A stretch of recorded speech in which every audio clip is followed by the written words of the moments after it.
एक गांव में एक राजा रहा करता था। वह अपनी प्रजा से बहुत प्यार करता था। तभी एक दिन राजा के बगीचे में एक मजदूर घूम रहा था। तभी महाराज सोच में पड़ गया कि यह मजदूर मेरे महल के आसपास क्यों घूम रहा है। तभी राजा ने अपने सैनिकों को बुलाया और बोलता है कि उस मजदूर को पकड़ कर लेकर आओ मेरे पास। तब सैनिक जाते हैं और उसे मजदूर को पकड़कर महाराज के पास लाते हैं। महाराज बोलते हैं कि तो क्या बात है? तभी मजदूर बोलता है कि महाराज, मेरे सपने में आपके बगीचे में खजाने का भंडार मेरे को देखा है, इसलिए मैं खोजने की कोशिश कर रहा था।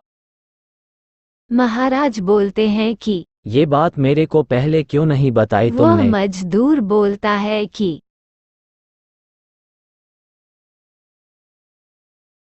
महाराज, मुझे माफ कर दीजिए, मैंने सपने में देखा था कि आपका मैं दरवाजे के सामने मेरी माँ ने मेरे सपने में बोला था कि महाराज की बगीचे बहुत सारा खजाना दफन हुआ है। वह महाराज से तुम जाकर बता दो कि उनके पिता उनके लिए ये सब कुछ छोड़कर गए थे, लेकिन मेरी लालच के कारण मैं आपसे नहीं बताया। माफ कर दीजिए महाराज, मुझे माफ कर दीजिए।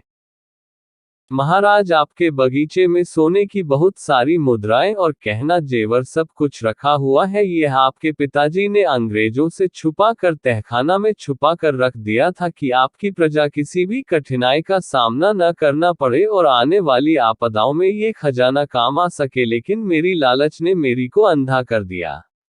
महाराज बोलते हैं कि यदि तुम्हारी बात सत्य नहीं हुई तो तुमको कल फांसी की सजा दे दी जाएगी। राजा अपने मजदूरों को काम पर भेजता है और बोलता है कि महल के मुख्य गेट के सामने पूरा नीचे 10 फीट तक खुदा जाए और देखा जाए कि खजाना मिल रहा है कि नहीं।